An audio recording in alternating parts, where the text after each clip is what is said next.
My name is Rachel, and I'm 33 years old. I've always been the type of person who tries to take life one step at a time. I don't get easily flustered, and I tend to think through carefully. But there's one night, my 33rd birthday, that taught me just how important it is to maintain control and not let emotions get the better of you, especially when you're faced with betrayal from the two people you trust most. It all started like any other birthday. I wasn't expected like any other birthday. I wasn't expecting anything extravagant, just a dinner with my husband, Jason, and my younger sister, Lily. It seemed like the perfect way to celebrate. A quiet dinner at a cozy restaurant, surrounded by the people who mattered most. Jason and I had been married for 7 years, and despite the usual ups and downs that come with marriage, I believed we were solid. Lily, on the other hand, was always the spontaneous, wild one. She was charming, carefree, and always made things exciting, but she had a tendency to stir up trouble when things got too calm. Still, I loved her, and I thought we had a bond that no one could break. The night of my birthday dinner, I remember the air was cool, just the right kind of weather for a celebration. I entered the restaurant with a smile, looking forward to the evening. Jason was already seated with Lily, chatting away as usual, and I felt that familiar sense of comfort wash over me. Everything was as it should be, or so I thought. As the evening progressed, we joked around, exchanged small talk, and shared stories. It felt like a normal dinner, nothing out of the ordinary.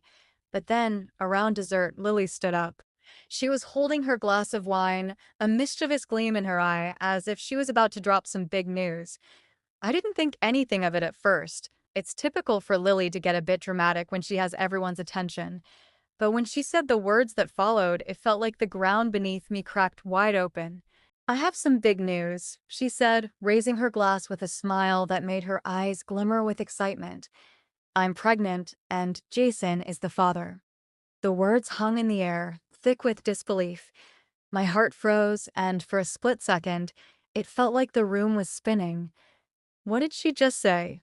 I looked from Lily to Jason, who was now visibly uncomfortable, his face turning pale. But before I could process what was happening, Lily continued, her voice dripping with satisfaction.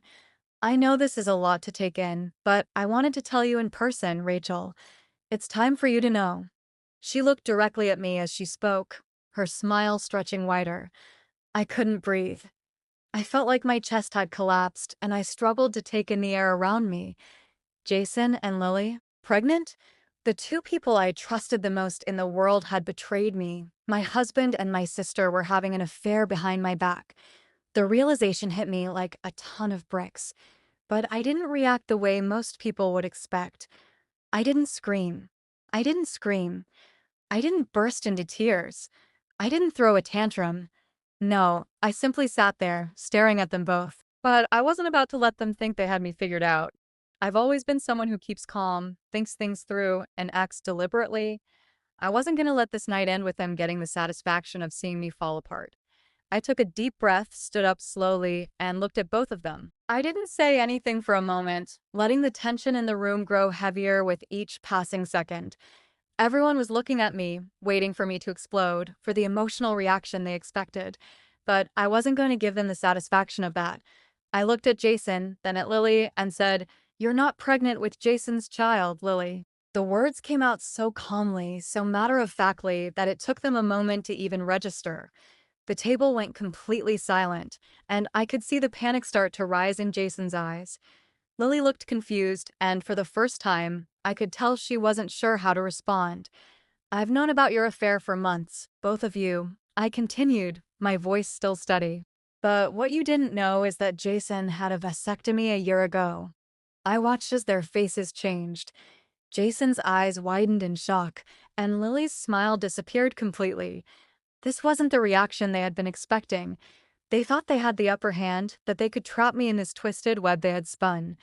But I had been one step ahead of them the entire time.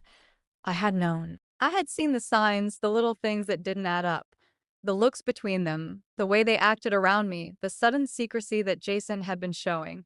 It all started to make sense, but the biggest clue of all was the medical records I had accidentally stumbled upon months ago. Jason opened his mouth to speak, but no words came out. Lily looked like she was about to say something, but her voice faltered. She was used to getting what she wanted, used to controlling the situation, but not this time. You're lying, she stammered, her confidence cracking. You're just trying to make me feel bad.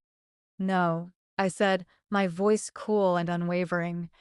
I'm not lying. I have the records right here, and I'm sure you know exactly what I'm talking about. Jason sat there, speechless, the color draining from his face. His silence spoke volumes, confirming everything I had suspected. He had thought I didn't know. He had thought he could keep his little affair under wraps, but I had known all along. And Lily?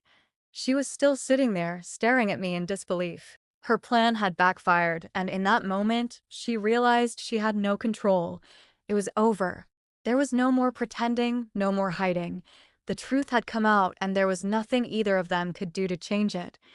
I don't need an explanation from either of you, I said, my voice calm but firm. The truth is out now, and I'm done. Done with the lies, done with the games. I'm moving on. With that, I turned and walked out of the restaurant. The last thing I heard was Jason calling after me, his voice shaky, apologizing for what he had done. But I didn't stop. I didn't look back. I didn't stop. I didn't look back. I had taken back my power in that moment, and I wasn't going to let them have any more of my energy. In the weeks that followed, I filed for divorce. Not out of anger, but out of a need for closure, a need to start fresh. I didn't need revenge. I didn't need to make a scene. The truth had already done its job. I spent time rediscovering myself, focusing on my career, my friends, and building a life that didn't involve the toxicity of my marriage or my sister. It wasn't easy, but with each day, I grew stronger, more confident in the woman I was becoming. Jason and Lily, they had their own mess to clean up. I didn't care. I had found my peace, and that was worth more than any apology or justification they could offer. Looking back, I realized that sometimes the best revenge isn't about lashing out or seeking retribution. It's about walking away with your dignity intact, reclaiming your life, and letting the truth do the rest. The quietest revenge, it turns out, is often the most devastating. And that's how I learned that when betrayal strikes, it's not always the loudest reaction that has the most impact. It's the quiet strength that can leave the biggest mark.